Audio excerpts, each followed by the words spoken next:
Oftentimes, it's not until we experience loss firsthand that we truly understand the value of life. Sometimes to understand the value of life, it means taking more risks, like traveling to a place we've always wanted to go, but we're afraid to without the one we lost. But maybe having the courage to try could lead us to someone new, but not without some hijinks along the way. It's You, Me, and Tuscany. I'm Ronald Young Jr., and I'm leaving the theater.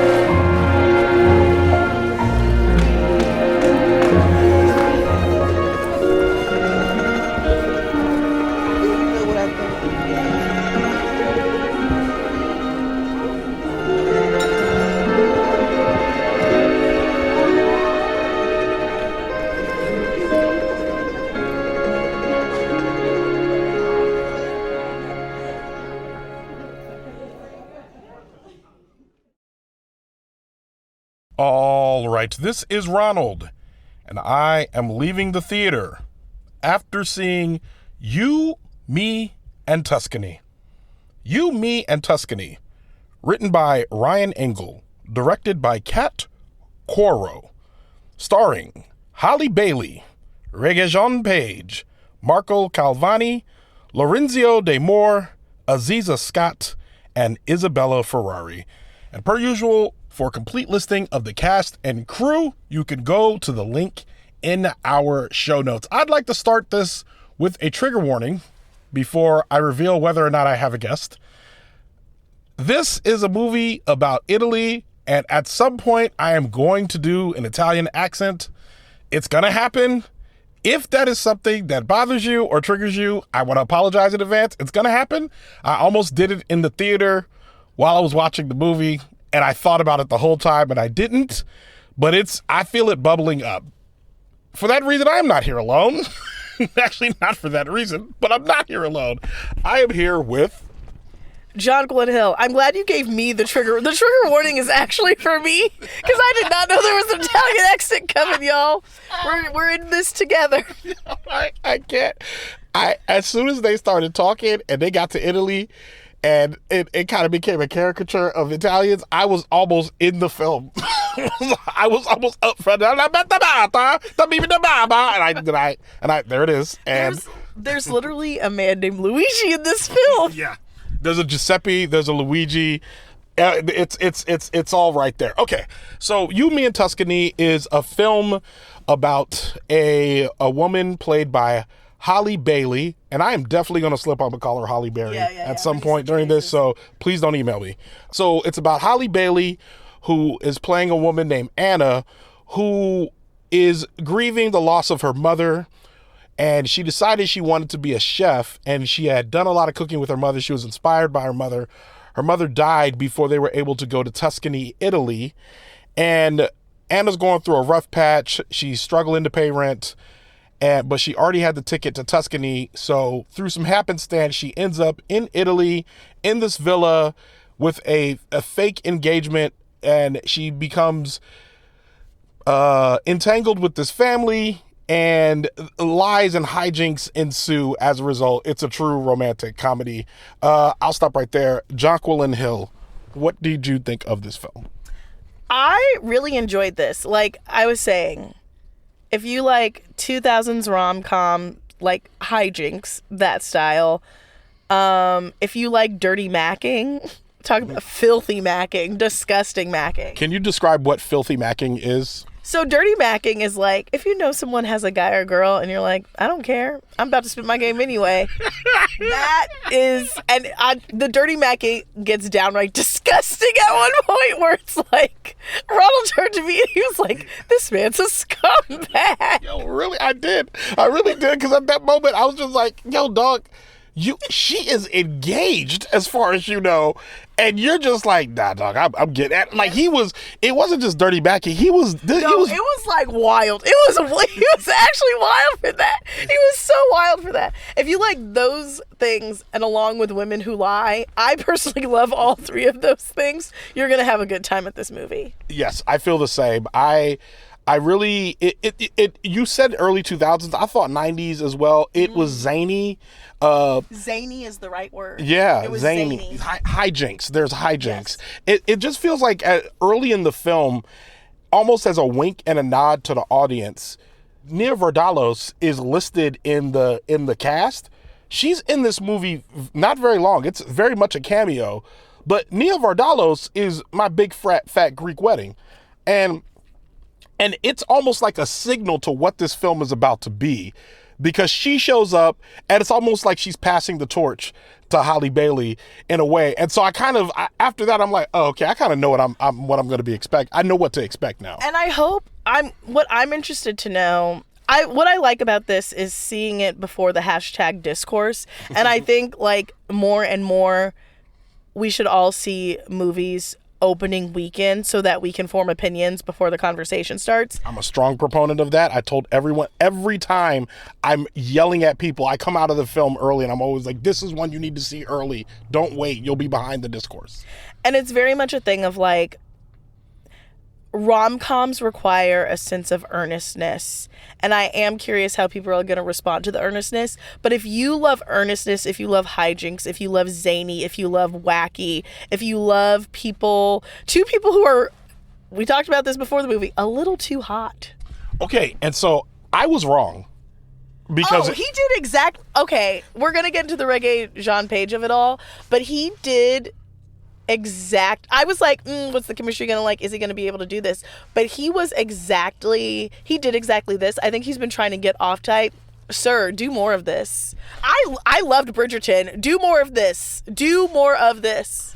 If you are a woman and you are listening to this podcast, and I have a lot of women that listen to Leaving the Theater, this is one you go see. If you were into Bridgerton, if you were into, if you like Rege Jean, he's playing the hits in this one. We're talking takes his shirt off at one point, smoldering looks, long, like lustful gazes, weird, people are getting wet, and people talk about getting wet. Like it's the amount of wine, like just him pouring wine and then looking at you like, what is this?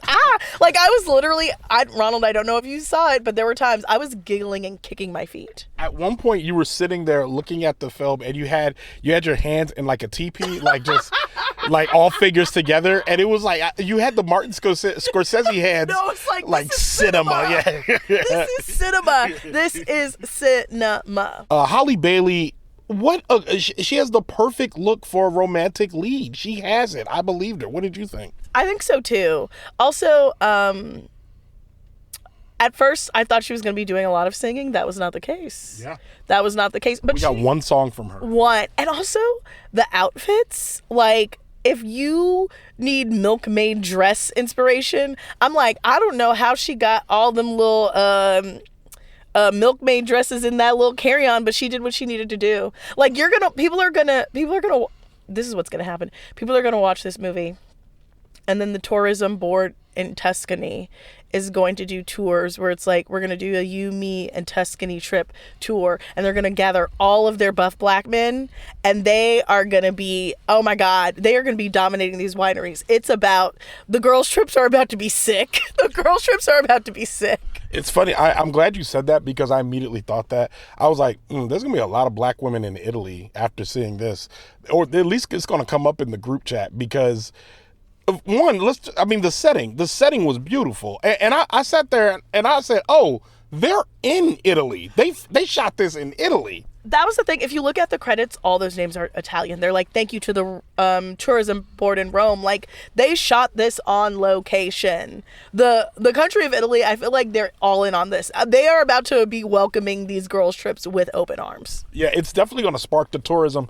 The score in this film is doing a lot of work. It's almost another character because it's very reminiscent. When you said early 2000s, I remember thinking, oh yeah, this movie is doing what Hitch was doing in terms of like just playing the piano at the right time, picking the strings, plucking the strings at the right time versus playing the strings, then a needle drop. There's just so many ways in which they were using the score to signal that this is your classic rom-com. Do not expect anything else than a classic rom-com here. As a matter of fact, it makes me wonder how it's going to be received. Well, we'll get into ratings in a second, but it makes me, I'm sitting there watching it, even the part of me that's like, this should be a streaming film, I had to push that down because I thought, no, I really want these movies back in theaters. I think that's it. Like, part of me, I was also just like, ooh, I could have streamed that. This would have been a good streaming. But it's like, no, we want rom-coms. We want them in the theater. Like, this is what you do. There was also another 2000s trope that was very like, oh, we're so back.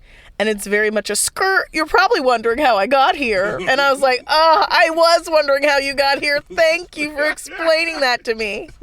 Yeah, I saw that. I remember thinking as that was happening, I remember watching and being like, this is a different movie than I imagined based on what she's doing right now.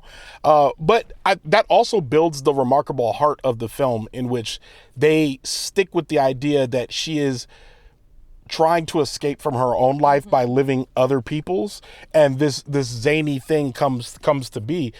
Mrs. Doubtfire, a movie that is zany but still has a heart. It's still like at its root about a man who just wants to spend time with his children, you know. But they couch it in this zany hijinks.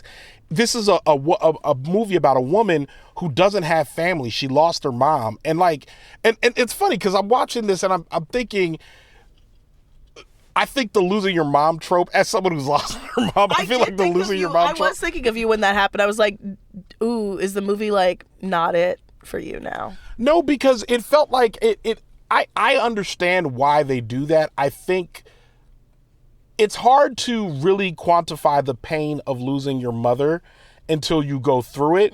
And then all of a sudden, a lot of Kanye West made sense to me after this. And I know that's crazy. I know it's hot button. I don't forgive anything he said. That's wild. But I'll just say there was a moment where I said, oh. 808s and Heartbreak made sense. 100%. There's just a stretch of time in there where you could go down a very dark path. And I think this movie displays it through zany hijinks, saying that she misses her mom. And when you have a good relationship with your mom and you miss her, yeah, maybe you'll go to Tuscany and lie about an engagement and get ingratiated with a family. She was, when I think about it, like she committed crimes, but like you can do that when you're pretty. No, you can't. Don't take that as legal advice. You absolutely can't. I mean, you can do it if you're pretty, because like to say, all right, we're getting off topic. I was going to say, but the same thing that attractive people do, if less attractive people do, it's considered to be creepy. Like no, get her out of my home. But it's like, oh, it's Halle Bailey. Yeah, like girl, you can stay. Yeah, you'd be like, oh, it's weird that Halle Bailey is here, but I'm definitely not kicking her out. Are you serious? Yeah. So anyway, so let's talk about the rating. We've talked a lot about the film. We liked it. Was there anything else you want to talk about movie wise? I enjoyed that all the men were jerks. That's gonna sound, until you see it, that won't make sense, but all the men kind of suck, and that's a little, well, maybe not all of them, but the men are a little dubious, but in a way that makes sense. There's nothing remarkable about any of them, I would say. No. Rege and John Page is just hot. Yeah. That's literally it. Yeah. He's not bringing anything other than hot to the table. And I think the other thing is, there's, I cannot remember the actress's name, but the sister is hilarious and steals a lot of scenes. Yeah, she's a wild girl. I will also say there is a Mario needle drop, and the moment that happened, I was like, oh, I know what movie I'm in. It's been a while, but I know what I'm doing here. And it allowed me, that was a moment where I was like, I am along for this ride. It reminds me of, again, in Hitch, Don't You Worry About a Thing. That part of the movie when they're on those jet skis and they're out in the water with the wide shots. That's kind of, like, there's always a moment where the movie is trying to tell you these two people are about to fall in love. And it's starting with this needle drop and this adventure that they're about to get into. Yeah. Yeah. Also, that family was just so wild. Because there are so many times where, like, if things were what they appeared, it'd be like, get away from that girl. Yeah, why are you... get away from that girl. You have no business talking to her whatsoever. Let's talk rating. So me and you were kind of like teasing it a little bit, but with a film like this, it does what it does very well. And let me just make you hip to this. The other day I saw Mario and the Super Mario Galaxy movie. And at one point I'm watching it, I remember thinking this movie can't be higher than a 3.5 because it can't do anything that I would consider a 3.75 or a 4 or a 4.5 movie could do in those cases. But it's very good at what it is doing in front of me. It kind of like sometimes I try to think of movie scores like gymnastic scores, where it's just, if this is what you're doing, this is why Simone Biles was beating so many people, because her starting score was so high that as long as she like didn't die doing the vault, she was going to win, which is like, it was amazing, because even if she stepped off the mat, all that, her starting score was so high that it didn't matter. So a stumble is different. Watching a film like this, I remember just thinking in my head, I know what the max score that this could be, because in my heart, this is an insane movie. There's problems with it, but I like it so much that I'm willing to ignore them. Yeah, it's like, so when I think of ratings, I also, like, I take genre into account. So, for instance, I can't remember what the score I gave it, but I think I gave the most recent Bad Boys that came out, it probably had the same score as Oppenheimer. And those are, like, totally different films. Completely different films. Like, what? Like, they are both not going to be at the Oscars. They are both not going to be, but it's like, I know what I came for, and I had a ball, and you gave me what I was looking for. Yeah. Like, and I think that's something people, I don't know, I think that's something that gets lost with a lot of, like, criticism, especially if, like, lay criticism, because it's a thing of, like, well, why wasn't this Citizen Kane? Therefore, it was bad. And it's like, no, the movie did what it came to do. Like, not every movie is gonna be like, I don't know, not every movie is gonna be Sinners, but that doesn't mean the movie's not good.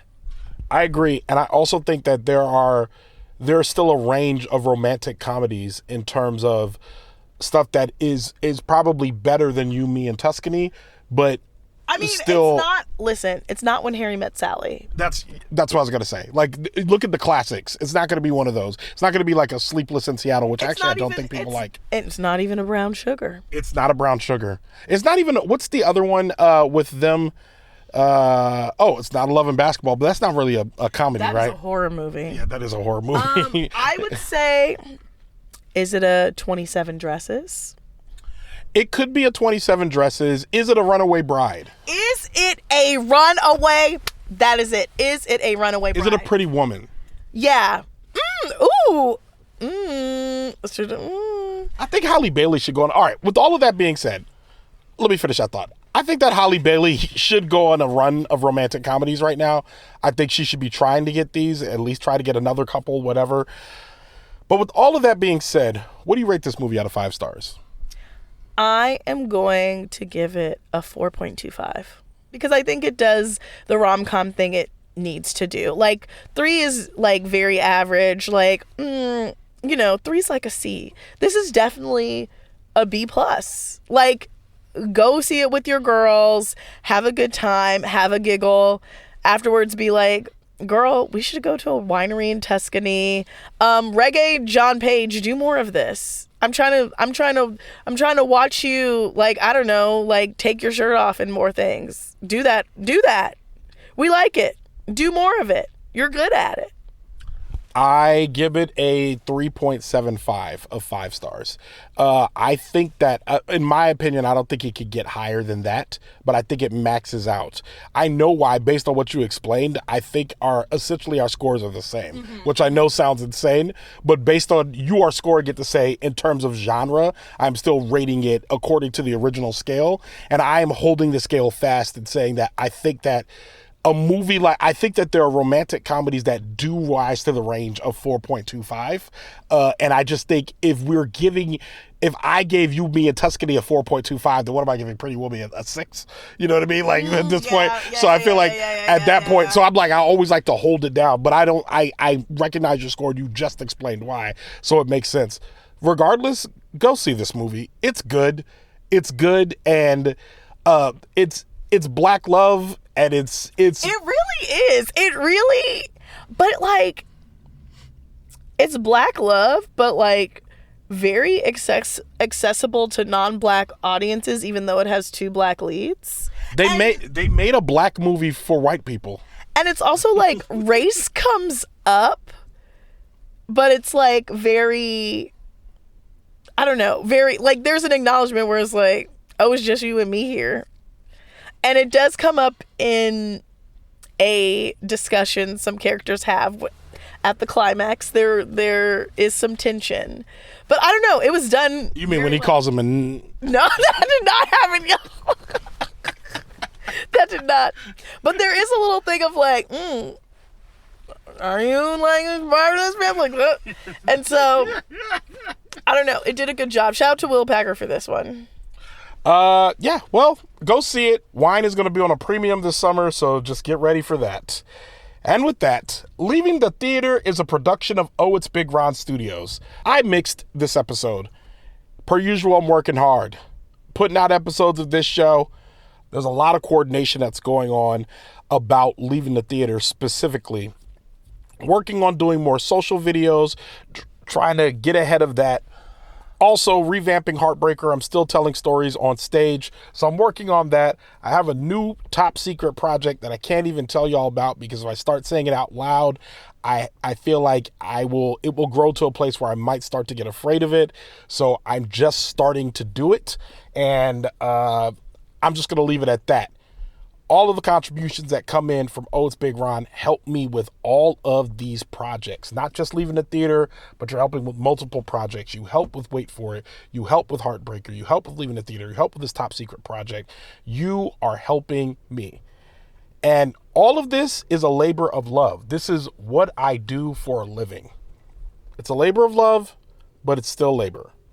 If that means something to you, go to patreon.com/ohitsbigron and become a patron, or go to the link in our show notes. Show art from Heather Wilder. Theme music by the mysterious Breakmaster Cylinder. For more information about You, Me, and Tuscany or Jonqulyn Hill, check out our show notes. You can follow me on Instagram, Blue Sky, TikTok, Threads, or Letterboxd at ohitsbigron. That's at OHITSBIGRON. You can find out more about this show and other Oh It's Big Ron Studios shows by following us on Instagram at Oh It's Big Ron Studios. Leaving the Theater will be back soon. Thanks for listening, and thanks for being on the show. Thanks for having me. Aww.